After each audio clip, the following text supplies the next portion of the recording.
friend. Hey, it's episode 10! Episode 10 of Dacie's Dose. Welcome to my channel. I'm Dacie. Here on Dacie's Dose, we talk all things adulting. I like to help navigate this hood called adulthood together. I'm just so extra smiley because I did 10 YouTube videos. Pull over, that ass too fat. Now that I got that out my system, you know I like to jump right in. Today, we are talking about work-life balance. We're going to talk about some benefits of having a good work-life balance, and then I'm going to give a few tips for whether you are having too much work and not enough play, or too much play and not enough work.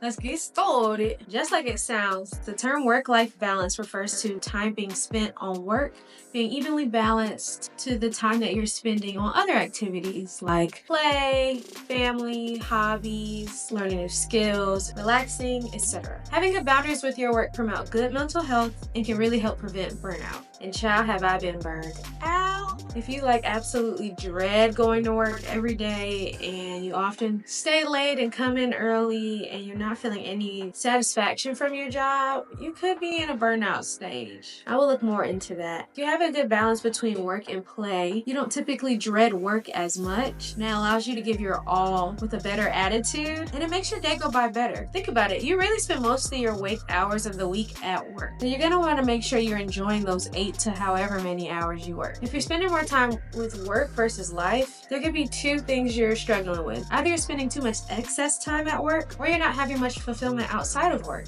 As far as changing things throughout the hours, we may need to ask ourselves how we can restructure our time, delegate tasks, and take scheduled breaks. I will look into ways that you can restructure your day. Because I worked in retail, and it's like a retail/office setting in a way, I find myself spending excess time at work. Before it was the workload, but now it's more so me managing my time properly. I would save all the things I needed to correct to the end of the day.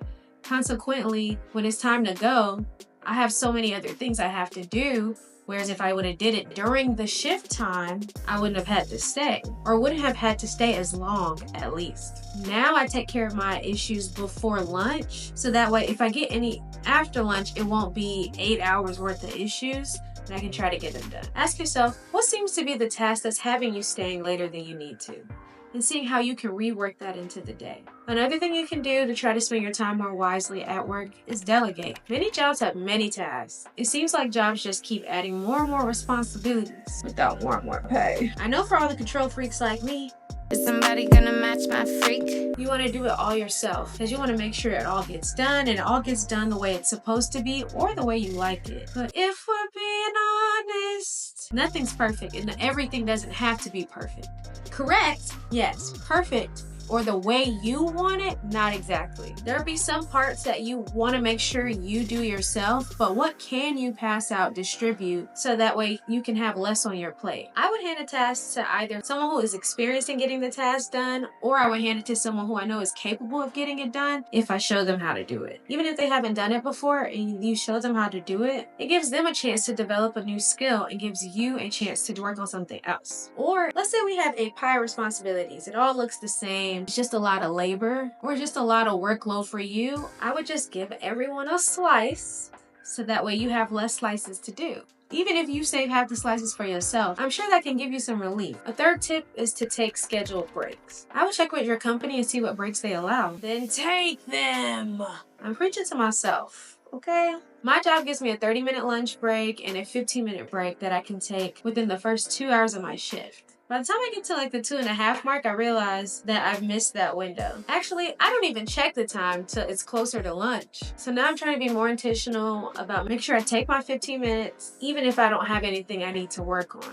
It's just a good mental health break to start your day. It feels kind of guilty, but they're paying you during that break. You want to be paid to relax? Here's your chance. Just a nice mental inhale, exhale. Work can especially be overwhelming when you don't have many activities going on outside of work, or activities that involve fulfillment outside of work. The time you spend at work won't be as bad when you know you have something else to look forward to before or after work. For this, I would suggest finding a hobby. And if you want to know why you should start a new hobby, I have a short video that I'm going to link right here in the cards. You can also use your time outside of work to work on some personal goals. Think to yourself, what would a happy, sober you you want more of. And the third idea is to add an intentional activity with a loved one who's nearby. So if you and your bae have like a favorite TV show y'all want to watch weekly, or if there's a movie you want to watch with your kids, or if you want to play a game with your friends or your kids, we're coming up with an activity to do will spark joy, and we like that.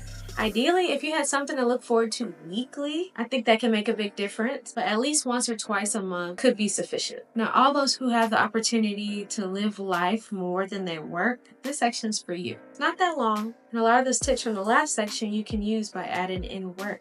Now, work technically is defined as intentional effort put towards yourself or a goal. So when you go to work, you're trying to put money in your pocket. That's the goal. I know that the vast majority of people work more than they would like, but there are some people who don't work much and they should. And people who don't have to work but need a sense of fulfillment. What if you currently don't go to work or don't have to go to work? If you don't go to work and you're an adult in 2024 in this economy and you have responsibilities, I ain't gonna read you fulfilled, but I just want to say it's not cute or acceptable to not take care of your responsibilities. Join reality, buddy. If you're one of those lucky people who don't have to go to work, we love that for you. Literal life goals for me. I'm trying to be where you are. I wanna be where you are. Adding work to your life may be impactful. When I'm saying work, it doesn't necessarily have to be an actual job, but at least working towards some personal goals. So that way your time is still being spent productively. It can help give you a sense of direction and purpose. It'll give you something to focus on or work towards, can give you financial security, and honestly pride to know that you can take care of yourself. I would definitely suggest having personal goals as well. By the way, I have a video on goal setting if you're interested in watching that. Card should be popping up on your screen as you speak. I don't know why I said it like that. Adding work can give you some self-fulfillment or be used as an outlet, especially for caretakers. And I know not working doesn't mean you're not busy. Having something fulfilling for yourself is very important. First, I would determine the purpose of the work. Are we doing this for fulfillment? Are we doing this for financial reasons? Mental health, mental clarity, mental break, physical health? So if you're looking to add some work into your life, I would determine the amount of work you're gonna be adding. Let's say you're a dreamer and you have things you wanna work towards that aren't traditional 9 to 5. I get that, but you still got responsibilities. So you have to decide if you want to work full-time or if you would like to work part-time. You can make yourself work full-time, part-time providing you income with a part-time job, and the other part dedicating your time to working on your business or your strategy, your side hustle, your grind. But actually be putting in that time. Or if you're someone who doesn't have to work, if it's not like working on a job and it's adding a new skill, a hobby, a personal goal, still predetermine how much time you want to use. I would determine how many hours per day or how many hours per week and keep track of that. And if you need help with any of those goals, refer back to my other videos. I got goals. Indifferent. That will complete today's video. I hope in some manner it was helpful for you. If so, let me know in the comments. If there's another piece that I didn't touch on that you'd like to hear more about, let me know in the comments. I can discuss there. I can discuss in a new video. Baby, it's all up to you. I got a secret. This is the finale of the first season of Dacie's Dose. You guys are gonna miss my sit-down videos? I hope so. But I'll still be putting out content weekly. I'll have vlogs, I'll have plan with me's, and then I'll be back running the next season. Let me know what topics below you'd like to see in the future. And in the meantime, stream those other videos. They can be very helpful. Cause the number of views on all the videos I ain't decide about because I know you ain't watched them all. But seriously, continue to watch and share the previous videos. I know I need them as reminders and hopefully they can be useful for you. Don't forget to like, comment, and subscribe. And follow me on my other socials at Dacie. Okay, bye. And electric, eh? I'm trying to wake up in your arms. Hello, how long is this? 10 minutes. I think I can make that stretch. Okay. Especially you caretakers. Thank you for your service. I feel like this plane is just flying over my head. It's flying over my head. I think about it over and over again.